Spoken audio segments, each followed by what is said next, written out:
Hello, thank you for joining me for this week's video. We're going to go ahead and jump right into the information for this week's video. But before we do that, we are going to have the song and opening portion of the video. I just wanted to introduce it first. This song was one of the best songs, and by best I mean best performing on the charts during World War II. It was the first RIAA certified gold record. It does have connections to Tennessee, and I know that as soon as you hear it, you will recognize it. So we're going to take just a second to listen to that and enjoy this week's video.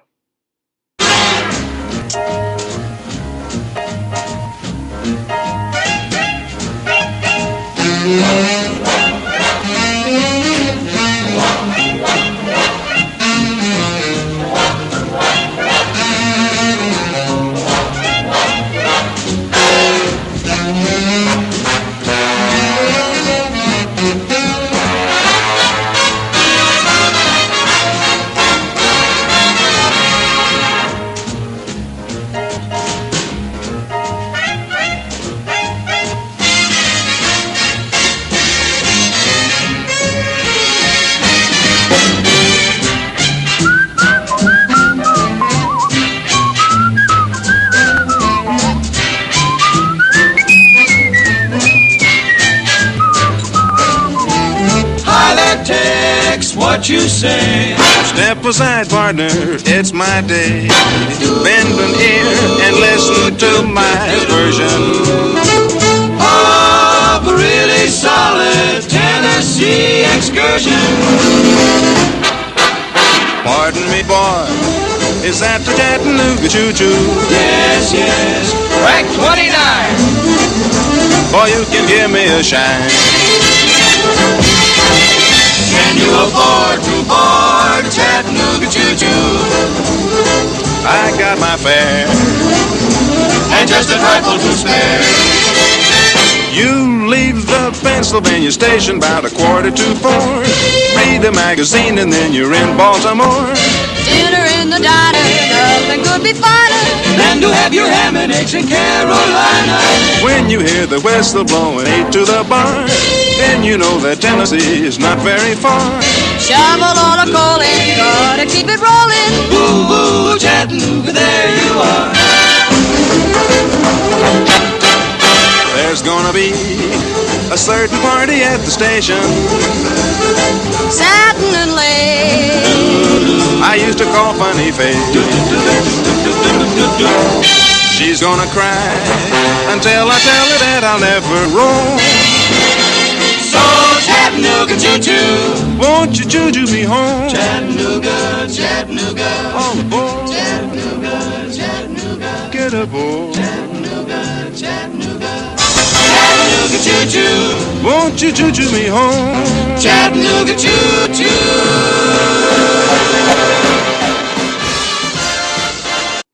All right, we're back to the video. I hope you enjoyed that song. Again, it's a great song. Great to have the Tennessee connections involved in this presentation. Today, we're going to talk about the Second World War, but it's not going to be your normal World War presentation. I figure you get that a lot throughout the years. You hear about World War II. You hear about it on the History Channel. You hear about it in books and in your book and all over the place. So today, we're going to focus more on the true effect of the war on Americans here at home. We're going to talk about the home front mostly today. Today, our focus is on World War II, and so we're just going to go ahead and jump right in. Let's start with talking about the home front. During World War II, the United States had the selective service registration. It spanned from the number that it was at, which is usually from 18 to 25 or 30. Most wars, it might go up to 35, such as in Vietnam. But it's going to go all the way up to 65 after Pearl Harbor. The period of enlistment for those soldiers was from the time that they were drafted, which is the selective service, from the time they are drafted until 6 months after the war was over. So it was an indefinite amount of time. But they were in for at least that time period. By war's end, 60 million men and women had served in the military. Only 72,000 refused to enlist out of that huge number of people. 72,000 refused to enlist, and only 5,500 were jailed because of that. Most of the people that refused did so because of religious reasons, and they were conscientious objectors, which you read about with World War I. That is also an issue in World War II. We don't see a huge response in pushback against war until we get to Vietnam. We'll talk about that in the next period. On the home front, we have economic mobilization. The Office of War Mobilization was established to supervise various agencies to increase war production. The New Deal had given the federal government experience in coordinating the economy.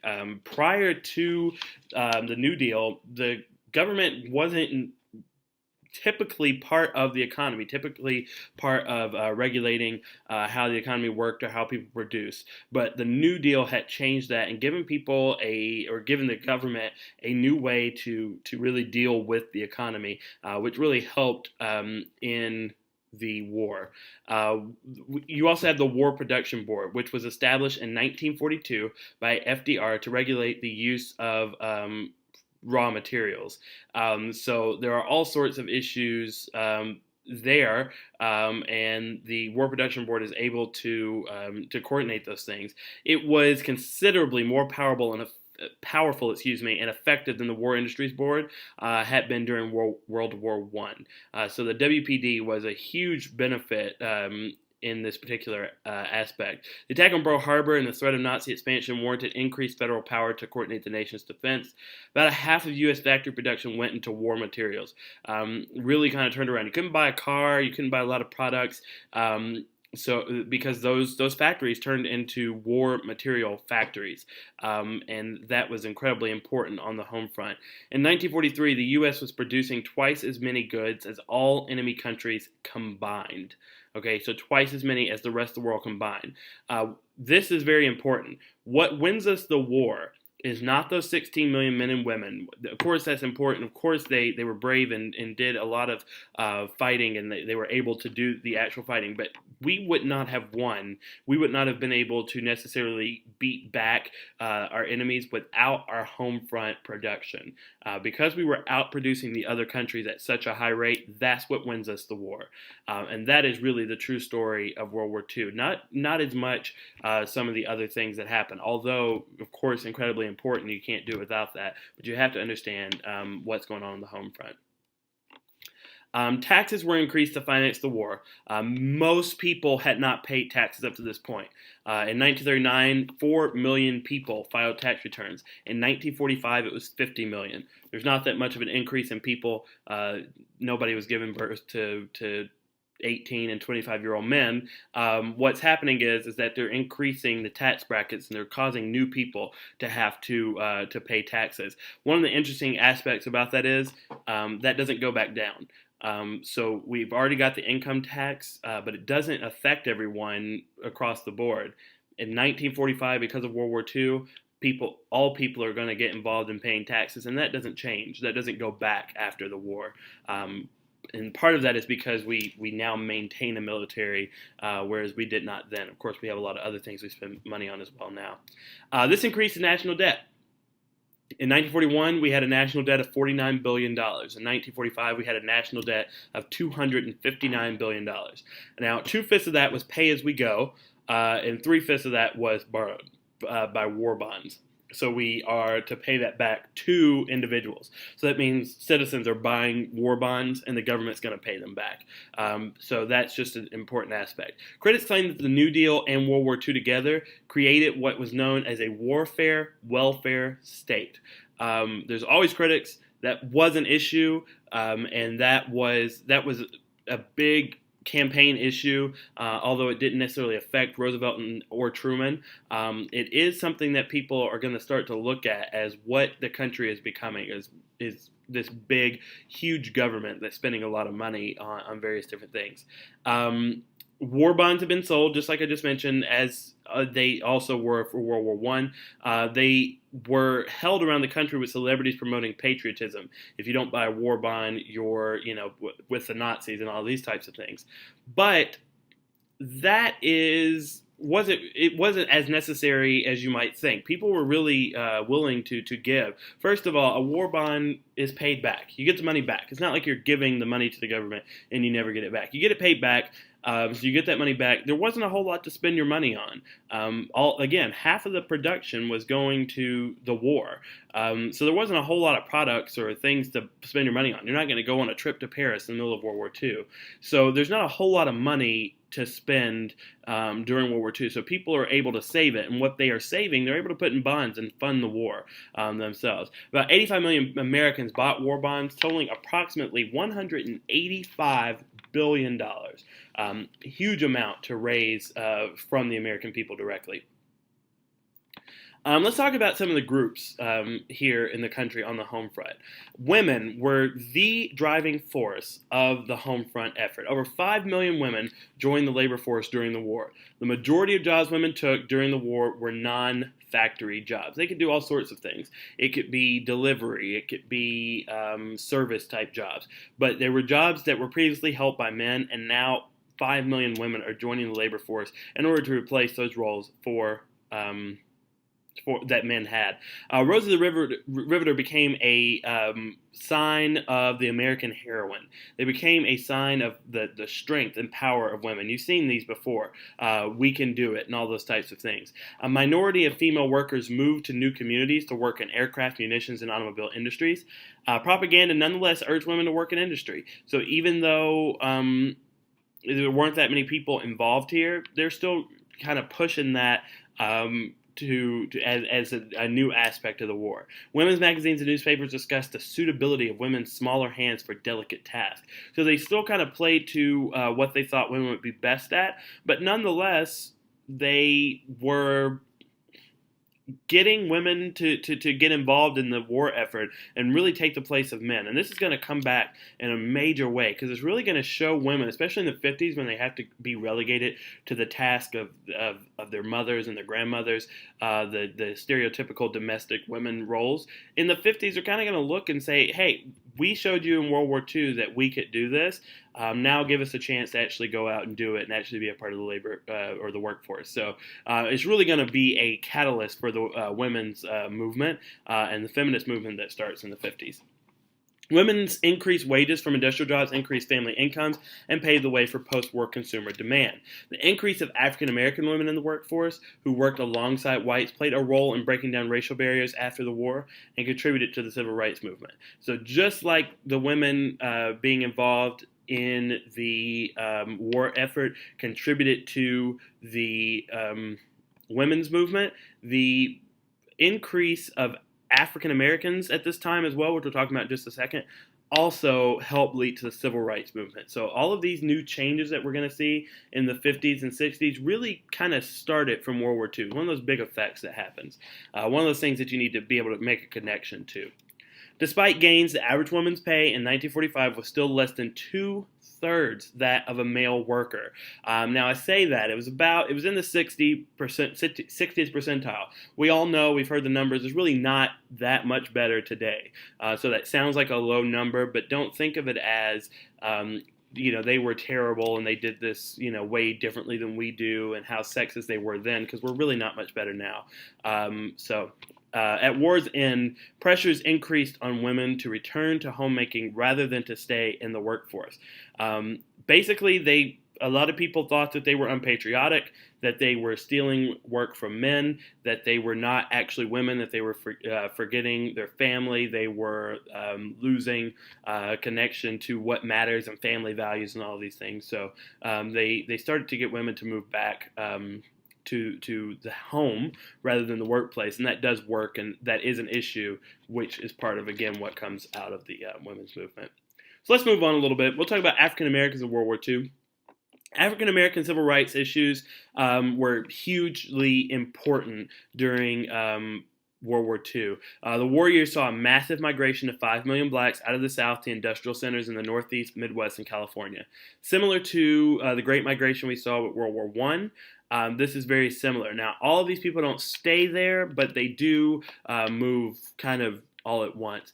This was due primarily to competition for scarce resources, such as housing.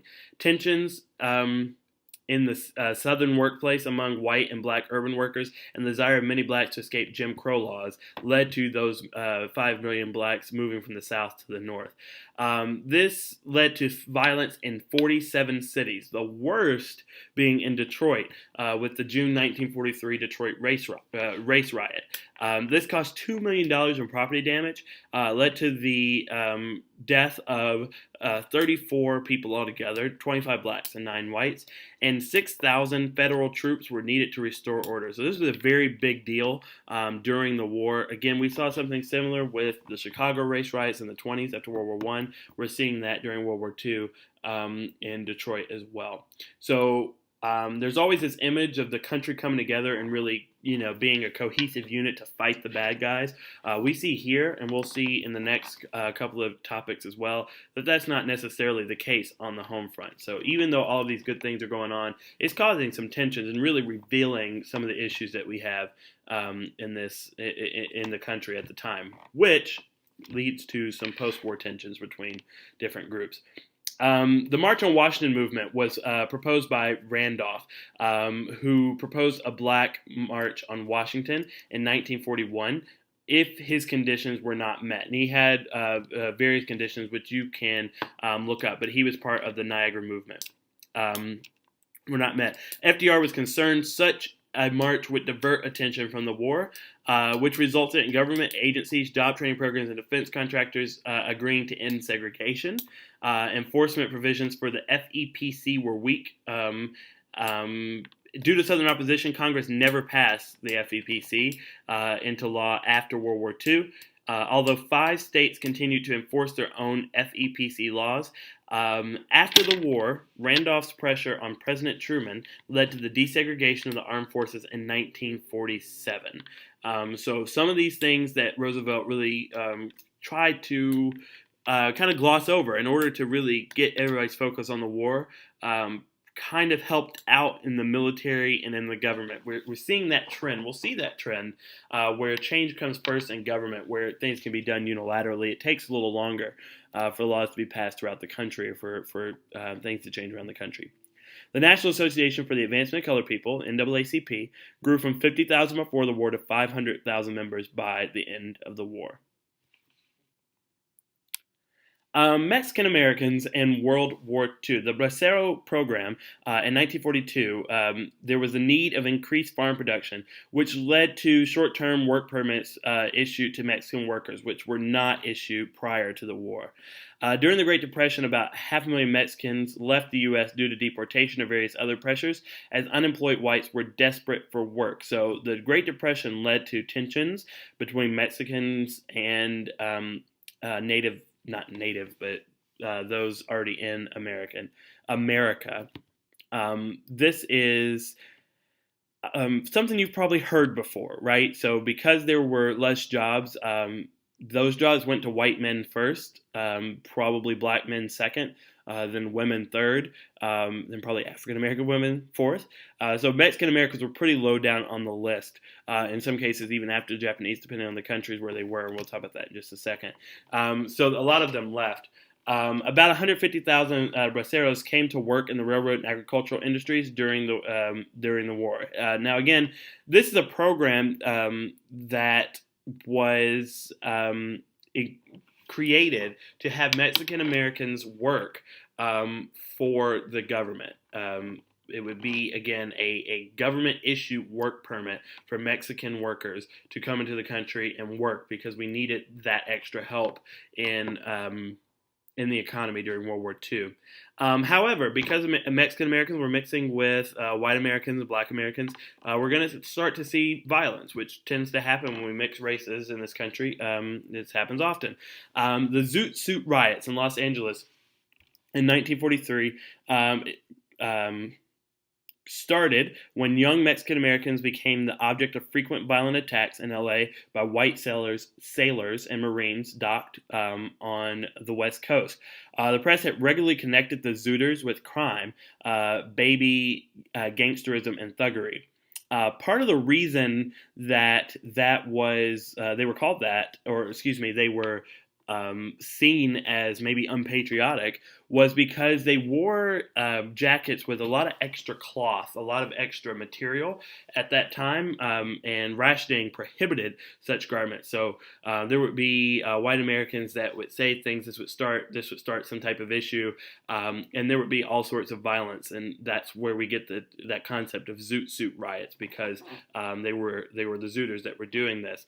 Some violence against white sailors precipitated the riots. So all of these things were happening. People were getting upset. This particular riot started when violence against white sailors started this particular event.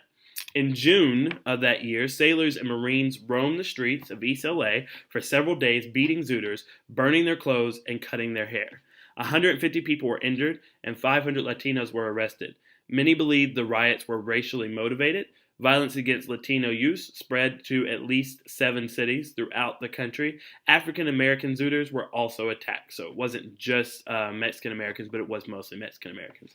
The Navy and Marine Corps ordered the sailors confined in their ships to avoid future violence. Radio reports blamed the Zooters, but a city committee under Earl Warren later revealed a more balanced account and need for improved housing for Latinos. Earl Warren, for the record, I know you're just dying to know this, and I'm sure you said, is that the Earl Warren? Earl Warren was the governor of California at the time. He's later going to become a federal justice, and he is going to be Earl Warren of the Warren Commission. Now, I don't want to ruin anything for you if you want to look up what the Warren Commission is, if you've never heard of the Warren Commission, but you will hear about it a little bit later, I promise, in the next thing. So just remember that's the same Earl Warren. Let's move on. Japanese Americans in World War II. Executive Order 9066 was issued on February 19th, 1942 by FDR, who authorized the War Department to declare the West Coast a war theater. What that means is that basically we weren't just fighting a war in Europe and in the Pacific, but we were also fighting a war on the West Coast. And what this does is that it makes enemy combatants on the West Coast seen as enemies of the state, and it kind of changes constitutional rights. Initially, however, the military did not see the need for internment. But they thought that it became necessary when other states would not accept Japanese residents from California. So as people started pushing Japanese residents out of California because they were seen as loyal to the emperor or dangerous for America and all these types of things, they started pushing them out, and other states did not necessarily want to take them in either. The government considered relocating Germans and Italians during the war, but they did not. The Japanese were the only ethnic group singled out by the government for action in this case. They were seen by the U.S. military as a potential fifth column. Basically, fifth column is a term, it's a military term, and it came from a time in Spain, the Spanish Civil War. You basically have 4 columns marching in the military, and there's a fifth column in that particular case that came in with the Spanish army, as if they were civilians, as if they were helping the army, but in reality they were there to sabotage the army. So that's what they thought here. We've got all of these people who say they're Americans, but we potentially have this fifth group of people that are here to actually do us harm. They were seen by the U.S. military. Pearl Harbor left the public paranoid that people of Japanese ancestry living in California might help Japan during the war. Eventually, all in all, 110,000 people of Japanese ancestry were forcibly interned in concentration camps. 1/3 of those interned were Issei, foreign-born Japanese. 2/3 of those were Nisei, American-born, usually too young to vote. Ironically, Japan no longer posed a threat to the West Coast after the Battle of Midway. Once we took Midway, we were fighting them back. They had no shot at coming to the West Coast, but we continued to battle, to keep the Japanese interned throughout the entire period of the war and a little bit afterwards as well. General John DeWitt organized the removal of people of Japanese ancestry to 10 locations in 7 states. They were given 48 hours to dispose of their belongings, not pack them up, not give them to a friend, get rid of them. Everything else was gone. Most families received only about 5% of their possessions' value. Camps were located in desolate areas where conditions were harsh, like deserts in Manzanar in the Owens Valley in California. So they were really not good locations. Now, when we say internment, they're not work camps. They're more like little prison cities. You can't get out. You have little stores and little schools and things like that. They're not home. They're not your belongings. They're not where you live. They're not the property you own. And these are Japanese American citizens. That's an important aspect to remember. They are American citizens. They're not necessarily immigrants or people who are here illegally. They are American citizens that have been stripped of their property and put into these places. So this is an important aspect in American history to understand something that we've done here, probably irrationally, because even if they were going to help the military once they got here, the military couldn't get here after a certain point, and yet we continue to do this. Before I move on, one famous person that was involved in this during this time period is George Takei, who was on Star Trek, I believe. I always get it wrong. But George Takei, again, his family was there. He was there as a part of it. He speaks openly about it. That's something you can look up if you want to know more about the issue. All right. Most Japanese Americans remained loyal to the U.S. throughout the entire period. After 1943, 17,600 Nisei fought in the U.S. Army. No act of sabotage was ever proven against any Japanese American throughout the entire period of the war. The camps finally closed in March 1946, a year after the war in Europe ended, and about 6 to 8 months after the war in Japan ended. Korematsu versus the United States was a Supreme Court case where they upheld the internment after Fred Korematsu sued the United States over Bill of Rights violations. And Fred Korematsu lost that case, and the Supreme Court upheld internment. Japanese internment represented the greatest violation in civil liberties during World War II, and $105 million of farmland was lost. $500 million in yearly income was lost, coupled with unknown losses in personal savings. We cannot necessarily say how much they lost through this process, but it was quite a lot. In 1988, President Reagan officially apologized on behalf of the United States for the internment and approved in principle the payment of reparations to camp survivors totaling $1.25 billion. In 1990, Congress appropriated the funds. George H.W. Bush signed those letters and sent those out, and so each family was compensated $20,000. That's the insignificance part of that is as a country, we have decided that when we did this, we were wrong, we were incorrect, and we agreed as a country that this is not something we're going to do again. So it's an important aspect to remember as we go through different things and we hear different things. This is not something that's new or that we don't have experience with. We've done this before, and it's something that we need to make sure that we either need to make the decision that we're going to violate what we said in our Constitution and do things like this to American citizens, or we're not going to do that because it does violate what we've said as a country. And that's the decision we have to make. And it's a decision we've made before with a Republican president, with a Democratic Congress. We've made these particular decisions before. So as America as a whole, we've decided how we feel about this. So maybe it's something we need to decide again. But it's just one of those things that's important. So we're going to move on for today and go ahead to this week's fun fact. This one is a little bit different. I just find it interesting, but nonetheless. After the sneak attack at Pearl Harbor, President Roosevelt searched for a bulletproof car. However, because government regulation prohibited spending more than $750 to buy a car, the only one they could find was Al Capone's limo, which had been seized by the Treasury Department after he was arrested for tax evasion. FDR said, "I hope Mr. Capone won't mind." Thank you so much for joining me this week. I hope you enjoyed it. I hope that this has been helpful to you, and I look forward to making another one when we start the next period, and I hope that we will get to discuss a lot of information in class, out of class, wherever. If you have questions about this one or any other videos that I've made, please let me know, and we will do our best to make sure that you don't have those questions anymore. Thank you again for watching, and I will see you next week.